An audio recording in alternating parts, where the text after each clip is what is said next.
Hi everybody, thank you for joining me. This is Living Divinity. Today I want to talk about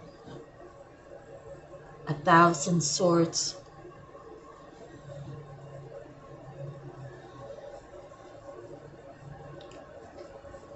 I'm naming it 1,000 swords because in this world today there's a lot of backbiting, backstabbing, envious, jealous people in the world. They place judgment on you because they're not feeling whole.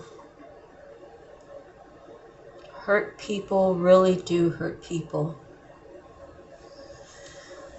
Some people think their position, say at their job, puts them above others.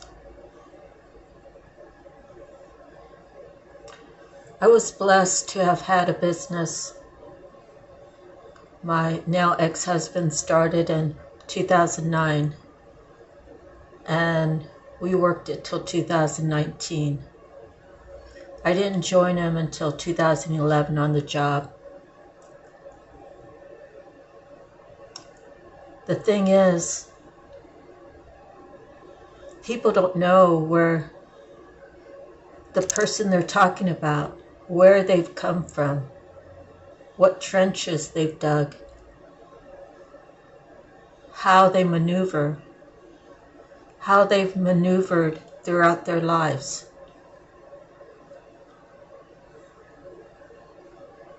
And certain people carry a certain essence, a certain spirit that doesn't partake in things like gossip and manipulation. I'm just myself. I don't compete with other people. I try to give good advice, and I try to show love. So, believe it or not, the years that I did this construction work, we didn't know how to do everything, but we had to learn. We had to learn so that we could put food on the table, pay our rent, our mortgage, whatnot, pay our car notes, and live a decent life.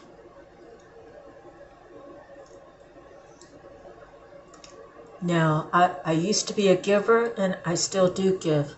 I freely give. But I'm learning to be careful who I give to. I will not throw pearls to the swine anymore.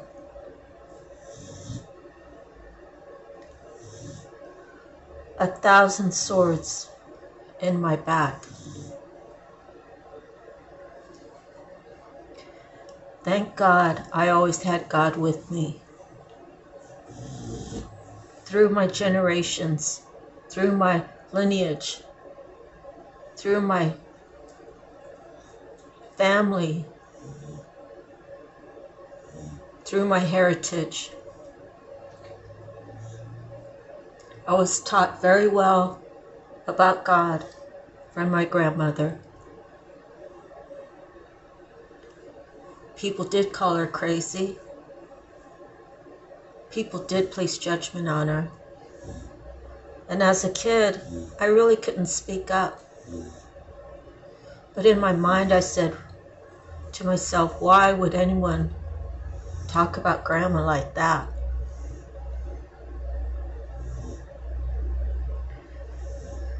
The 1,000 swords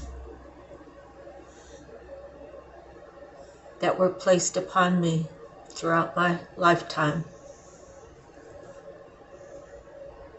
Sometimes I felt it, but I can surely tell you now, I feel nothing about it. I've taken it upon myself to forgive everyone that ever hurt me, whether they knew they hurt me or not. And most of them knew that they were hurting me.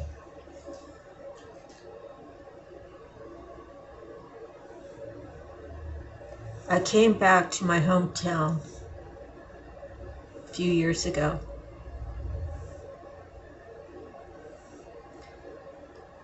And people who don't know what I've been through, my own family has tried to shut me up, has tried to belittle me, has tried to stop me from my path.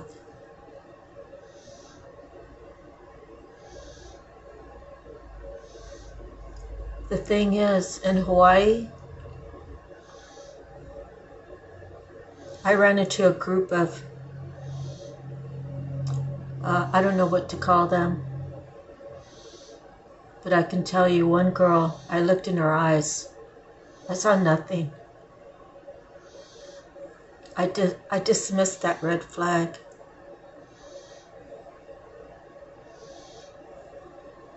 She has demons attached to her, which causes her to do things that aren't really good for her.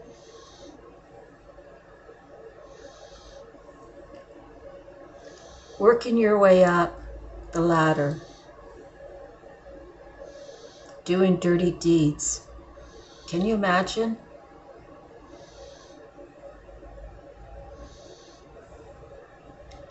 She thinks she holds power, but she doesn't. People allow her to act a certain way because they just want to get along. Well, I'm here to tell you, be careful who you mingle with. Be careful who you tell your secrets to. If you're telling your secrets to a gossiper, then you should know it's going to be gossiped. And it's probably going to be twisted and things added and subtracted to make you look at a certain thing a certain way. This is how hate is spread.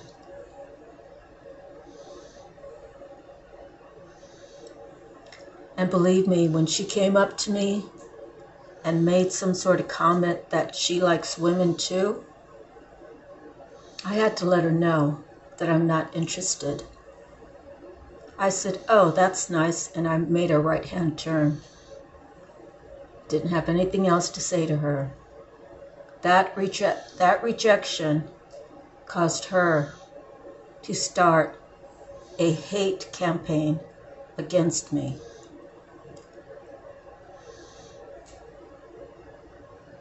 Some really believed it. Those that really knew me, they just stayed out of it because they let her do what she wanted to do. All of them. Because they knew from past situations that she would attack them. So instead of speaking up, they either walked away and said nothing, or they joined in, especially if they were trying to get a raise.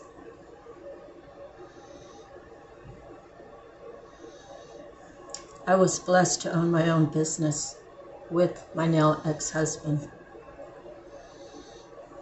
Someone thinks that they did things to separate us. Little did they know, they helped me by pushing the envelope. In other words, I'm talking about witchcraft.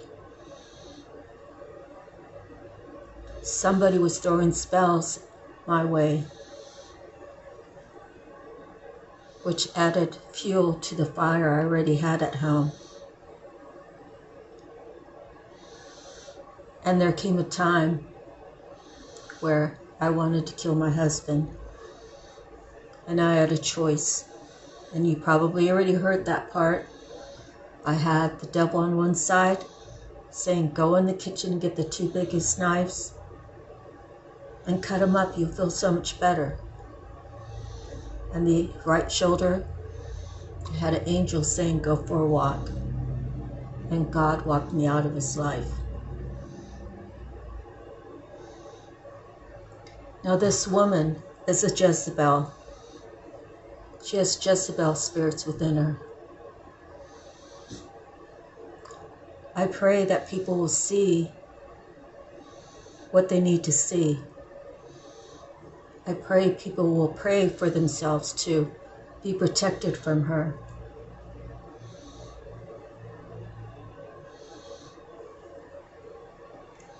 I pray that God can touch her heart one day.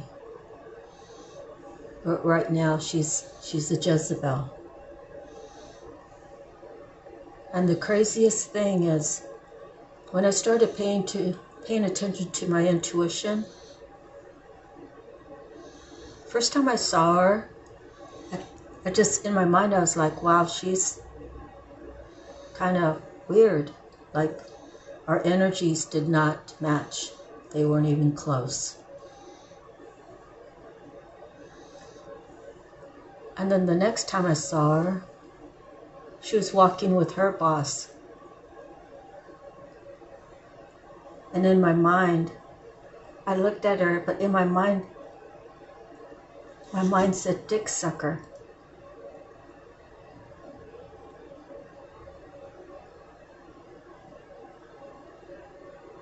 That's how she made her way up the ladder. So, because I'm not saying I'm better than her. I'm not saying that at all. I'm saying the negative spirits that are attached to her came onto her through some sort of trauma she went through.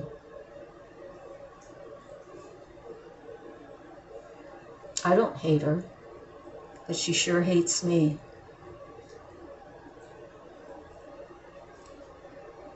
The thing is, the negative forces don't want me to speak. But God made me really strong through the hundreds of thousands of knives put in my back, all the years of my life. It made me stronger. It made me immune to it. Sure, it hurts my feelings when I think about it, like, why would someone attack me like that? Why would someone be so malicious? I used to bring them food. I used to bring them donuts, you know. Thanksgiving, I'd cook a big turkey and I'd bring it into whatever workers were there the next day that needed something to eat. I could imagine there was probably a lot that weren't around their family. You know, I was good to them. But she didn't like that I was good to them. She didn't like that I was a giving person. So she went way beyond with this hate campaign.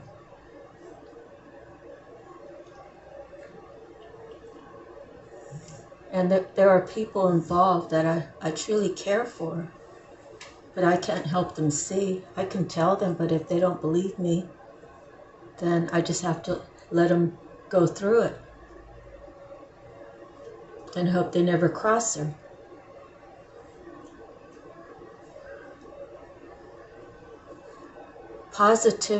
Positive always outweighs the negative. Now, granted, in this world, there's more negative people than there are positive.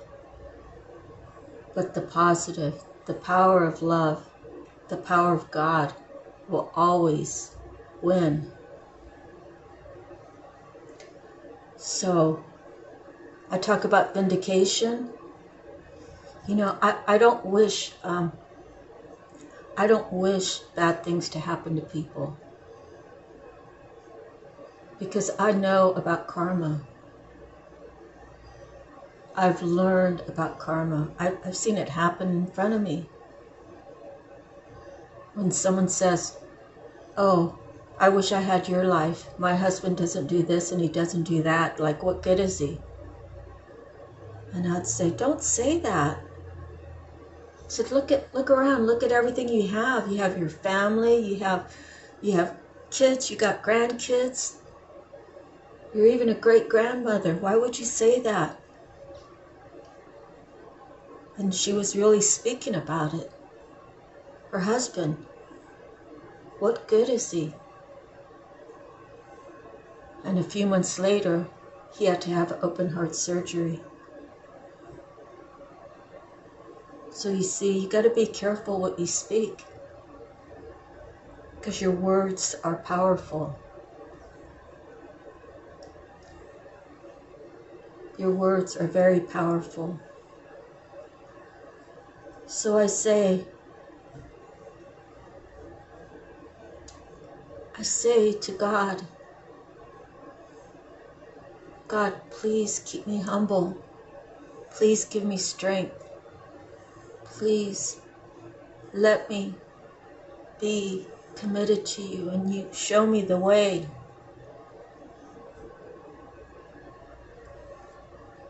And God says, "It's time for you to get on your path and speak about me. People need to hear your stories. People need to know that I am alive, and I do create miracles every day."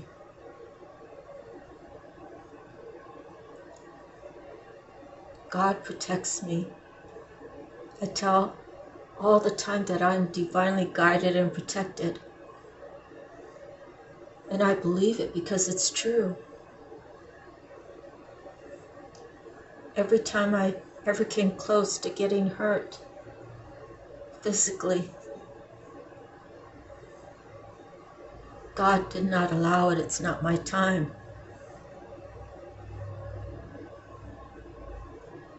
Be careful what you wish for. Be careful how your heart feels. If your heart is hurt, search for healing. God has given you everything within you to communicate with Him.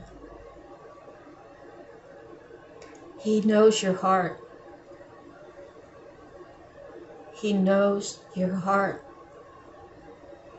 You can't just go to God and say, "Oh God, I got a flat tire, even though I have $1,000 in the bank. I just want someone else to pay. Will you send someone my way?" That's not even a real request. That's, there's like a false statement in there. Like, you already have the money. Why are you asking me? I've already provided that you have that much money in the bank. Are you being greedy? And then all of a sudden, that $1,000 is gone. Because God's trying to teach you a lesson. Don't ask for something you already have. Don't ask for more than what you need. So I'm here to tell you, people, pray that God protects you.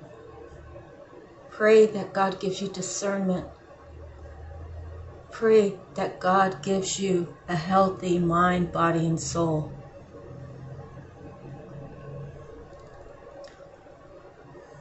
We only have one vessel, our body.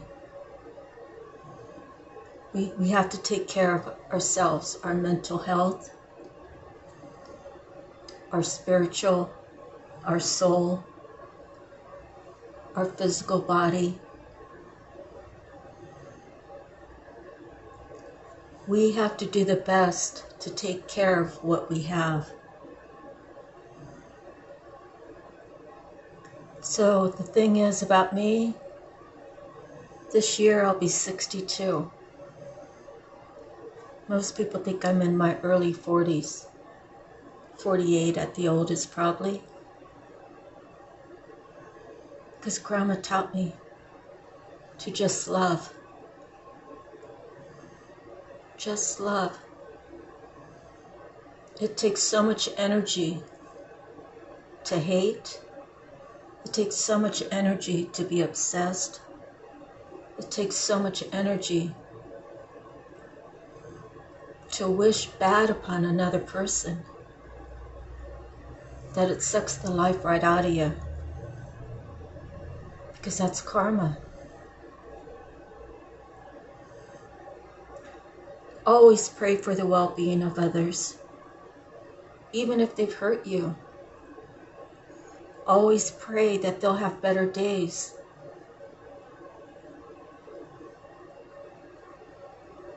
Always be good to yourself so you can learn to be good to others.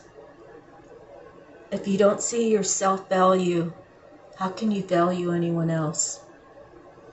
If you don't love yourself, how can you really love anybody else? You can't. You can't. It's impossible. God is love. Love is God. One God, one love. Everybody has a connection with God if they want it. I don't want to wait till the last minute. I don't want to be filthy rich and comfortable in my mansion, being comfortable and being mean to all the outside people.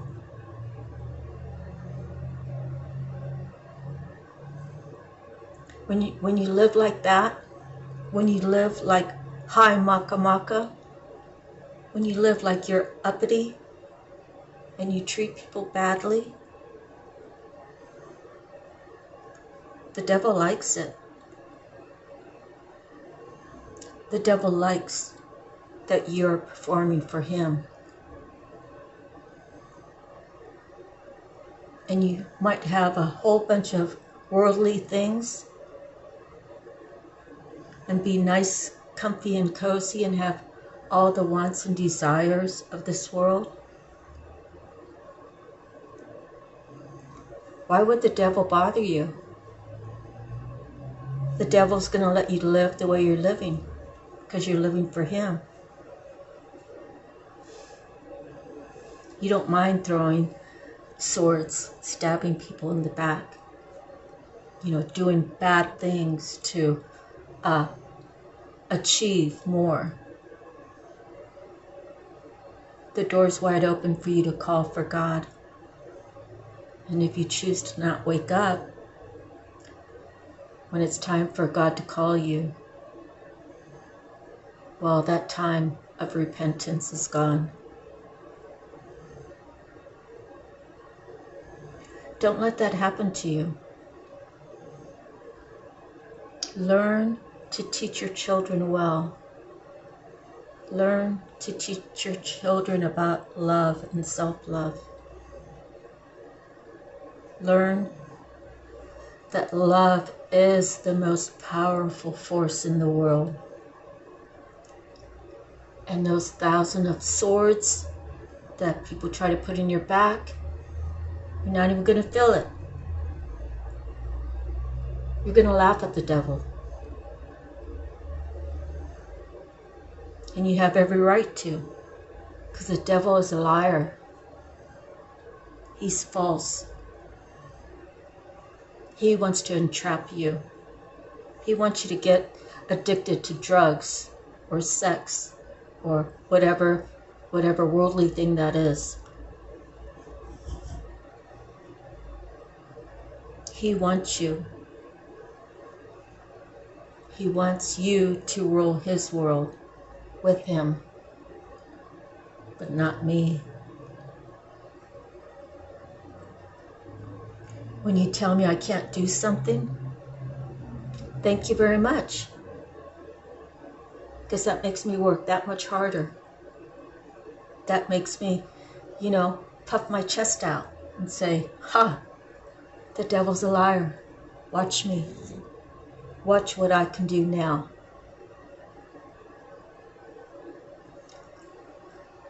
Thank you for listening to my sermon. I hope this was helpful to someone. God bless you. God keep you safe. God heal you, so you can be here with me helping others. You can tell your story and help others come out from this darkness. And that's how we start changing to the new world. The new world, the better world. The bad stay in the past. Thank you so much. I really appreciate you all. God bless and have a good day.